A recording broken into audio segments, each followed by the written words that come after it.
Materi selanjutnya yaitu mengenai pembagian kekuasaan negara.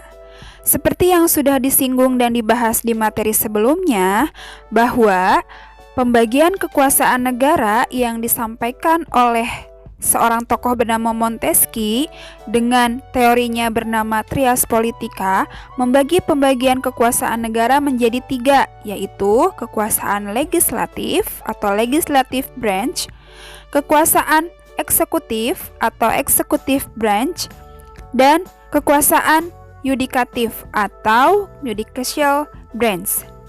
Nah, 3 lembaga kekuasaan negara ini adalah 3 lembaga kekuasaan yang mengatur jalannya pemerintahan yang fungsinya saling berkesinambungan.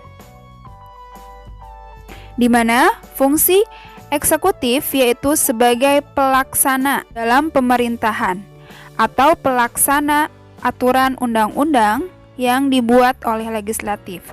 Sehingga eksekutif disebut dengan rules, application,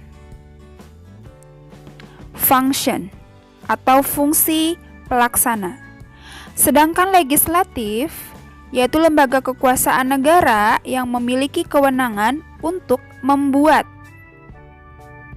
peraturan atau undang-undang yang nanti akan dilaksanakan oleh eksekutif. Sehingga legislatif mempunyai fungsi rules making function atau fungsi membuat. Dan yang ketiga, yudikatif yaitu lembaga kekuasaan negara yang memiliki fungsi sebagai lembaga yang melakukan sistem peradilan atau menghakimi dari undang-undang yang dilaksanakan oleh eksekutif dan dibuat oleh legislatif sebagai fungsi peradilan.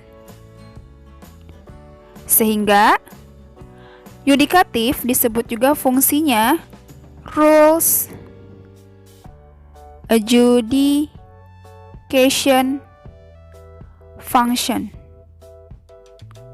atau fungsi peradilan.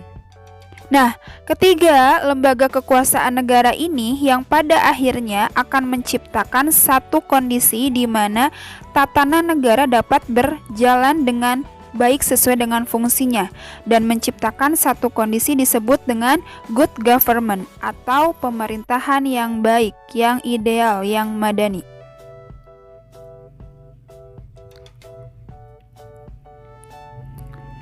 Di mana konsep pemerintahan yang baik atau good government khususnya di Indonesia mengedepankan yang namanya asas check and balance, yaitu asas controlling dan saling menyeimbangkan. Apa maksudnya asas check and balance ini atau asas kontrol dan penyeimbangan? Di mana 3 fungsi lembaga ini yang apabila dilihat dari Indonesia juga mempunyai satu lembaga kekuasaan negara lainnya sebagai pelengkap, yaitu lembaga kekuasaan eksaminatif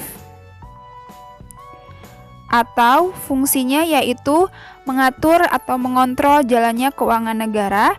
Nah, keempat lembaga ini dalam fungsinya saling berintegrasi, saling berhubungan, saling berkorelasi, di mana undang-undang yang dibuat oleh legislatif dilaksanakannya oleh eksekutif tentu dengan persetujuan eksekutif, dan dalam pelaksanaannya diawasi oleh yudikatif. Terkait keuangannya dikontrol oleh lembaga eksaminatif. Nah, itu namanya fungsi check and balance.